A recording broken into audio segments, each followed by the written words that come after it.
There's a quote by author Annie Dillard that I think about a lot in my day-to-day life.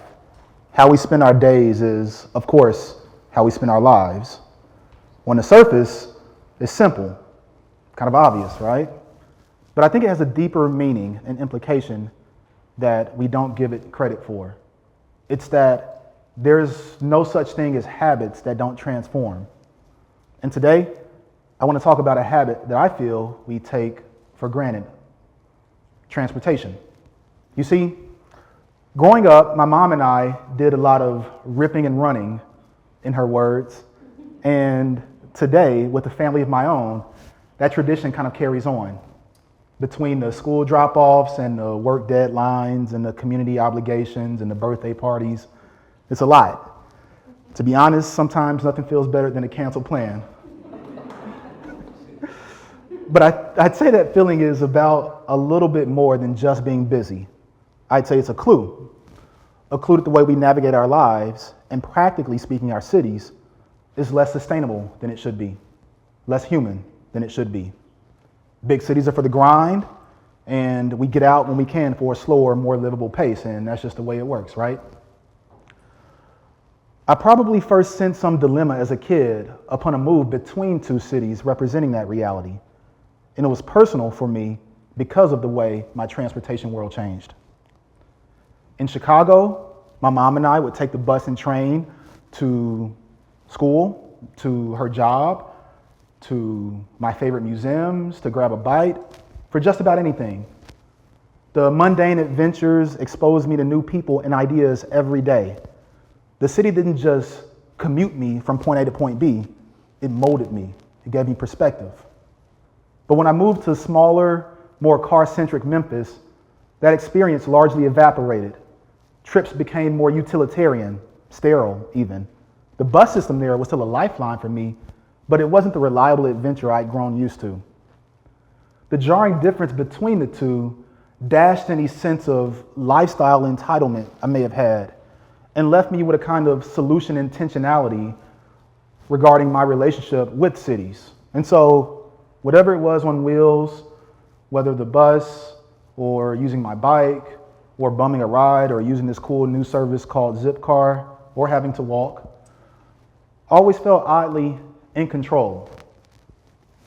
Each trip was something that I concocted and owned. Fast forward to today, I think about the revelations that experience afforded me, and if others have revelations of their own like that, and how we can combine those into a single conversation about how we really wanted our cities to work for us and help us move through them. That's if we wanted to, because I'm not sure we do. Sure, we address a lot of the risk and harms in today's vehicles and roads, but given that equity and health and justice should be a given, what can we be excited about because it represents our greatest aspirations as everyday people, as dreamers in cities, at least within this space? When you consider that question relative to transportation and mobility, you may conjure up images that you've carried with you since childhood from your favorite movies or TV shows. The flying cars, the robo-taxis, the hoverboards, the monorails. And while it's cool that technologically speaking, we've made good progress against some of those, I think it's time for the dreams themselves to grow up a bit.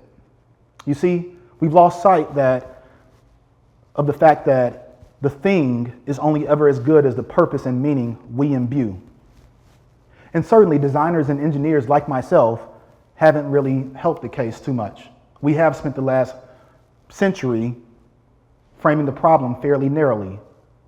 Racing speeds and unlimited distance and ceaseless cycles and feelings of immediacy and convenience.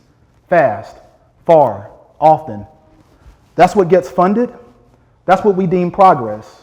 That's what we feel we have some God-given right to. And we know this because we measure up to it, even in the face of obvious disconnects and diminishing returns. Take a very familiar example, the work commute. Work trips account for just 16% of all the types of trips we take, as you may intuitively understand when you think about your day-to-day life. But the costs are extraordinary to your wallets, to your time, to your health, and even your kids' long-term outcomes. The other 84% of trips are those everyday trips, the school drop-offs, the care work, the home errands. And so it's worth posing the question, why don't our cities and systems consider those more human goals up front when we design our tools, our vehicles, our roads? Why don't they consider community and connection up front? Because if you're in LA, you know LA is 1 hour from LA, and if you meet somebody on the other side of the city, you might as well kiss that relationship goodbye then and there. Or why don't we embed a sense of fun or fitness or exploration in our systems of movement and access? And it's worth noting, obviously, we're already doing it. We're taking long walks through broken sidewalks in our neighborhoods to decompress after bad news or walk our pets. We're burning invisible calories on our bikes. We're parenting from the front seat, flailing arm and all. We're having some of our most sensitive conversations in the backseat of an Uber because some days that's the only relative privacy we'll get if we have roommates. We're cramming, we're hustling, we're praying on the train. Every day in motion, we're building entirely new habits and identities, but often in constrained or accidental ways. So it's worth posing a high-level question: who gets to shape us? Before we can answer that, I'd say we have to acknowledge the whole us before our cities and systems will do. And I'm encouraged by the number of people I've met recently who feel the same way. At a recent TEDxSouthCentral hackathon, diverse teams of students, of professionals, everyday transit users gathered to ideate around the future of mobility in LA. Across the 6 teams in a day-long format, we sought not just to figure out how to move more people, but we sought to create a renewed sense of what transportation could and should be. And I'm especially proud of what my group decided to create, Metro Go, a platform not just to connect riders to their destinations more efficiently, but to themselves and community members more meaningfully. The system leverages personalization, gamification, and persistent social awareness to help riders feel safer, more connected, and more fulfilled both on board and at home.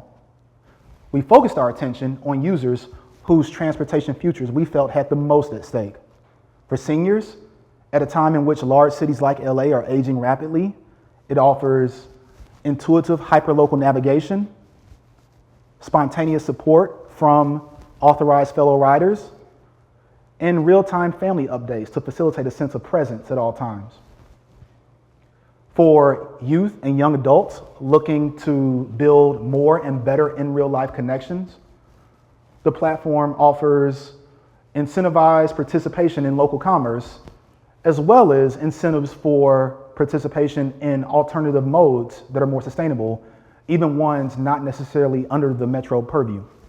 For us, it was about servicing a higher level question: how might public transit flip the script and make us feel more whole, and in doing so, serve as an example for all other modes?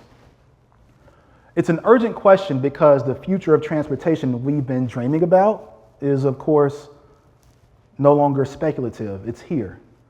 Autonomous vehicles have logged millions of accident-free miles across various cities. EVs are now mainstream, with public charging fairly competitive.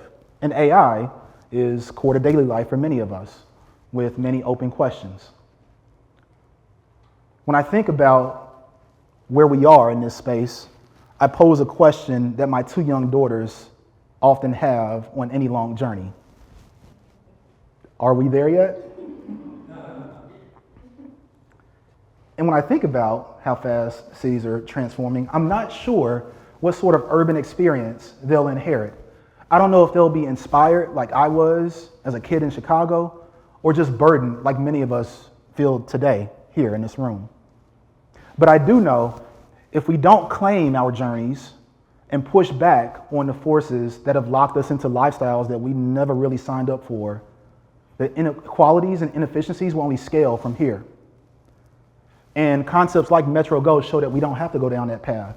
We can build something new and better if we choose to. So what now? What do we do? I'll be honest. We're 100 years deep into a car culture with habits and values so ingrained that they feel sacred. But I hope we see this moment, this rethinking of work and purpose and identity as we wrestle for our democracy, as a line in the sand for transportation as well, the thing that connects us and brings us together as we aspire to those other goals. And what we need now isn't another sort of blueprint from above. Rather, it's a sort of discernment from within. So, a charge for almost anybody in this room. If you're just a regular person with places to go, people to see, things to do, and not enough time to do it, I'd say own your path.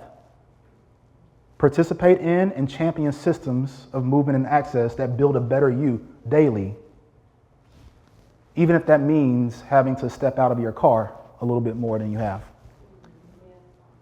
And carry that new standard to your leaders, your officials, your favorite brands even. If you're one of those leaders, honor the standard. Recognize that transportation and mobility isn't just about throughput and theoretical access. It's about who people get to become every day. Plan for that. And if you're a builder, a designer, a founder, a technologist, a developer, either kind, design for consequence. Join the many people and ideas that are already asserting what this space can and should be in its fullest sense. And look, if that feels kind of lofty and not really practical for today, for right now, start where I started. Ride the bus. There is nobody who's ever ridden a bus and not come away with at least one opinion. Those are good. Those are useful. Because this isn't about dreaming up some utopia. It's about choosing better defaults and opting into the hard intergenerational work to make them real. Because once we decide where we actually want to go, we won't get there from just going through the motions. Thank you.